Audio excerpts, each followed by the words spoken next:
Hi, so I brought with me today a halo of mushrooms.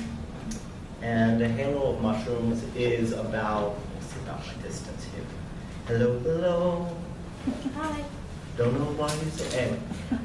A halo of mushrooms came out of various stories I was asked to cover when I was working in an international radio news organization. It deals with scarcity, it deals with the environment.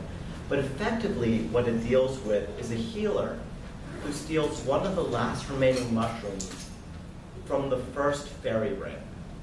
And he does this in order to try to find an environment where he can transplant it and regrow lost wonder and wisdom. The story oddly takes place about 50% in a bakery and is possibly the only fantasy ever written in which the solution relies about 50% on dessert. And so with that, I'll start with the prologue, and I'll do a little reading, and thank you for coming. The cat slipped through shadows and stepped deftly into the hedge. Even here, even this close to the heart of things, the ground was hard and pebbled, a solid fractured mass that branches and roots fought to break through. Thorns struck out like spikes, but the feline didn't flinch or duck. Instead, she pressed into them, marking them, bearing the scratches and pain they left as they worked her way through the hollow and around the tan and golden branches.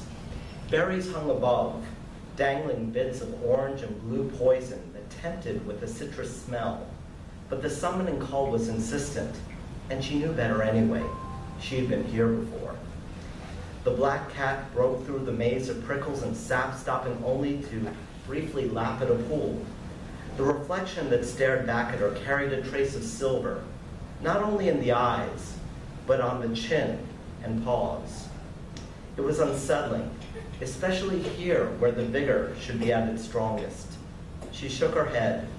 Droplets cast rings in the water that demanded study, but remained indecipherable. Wonder died, worlds faded. The cat knew this.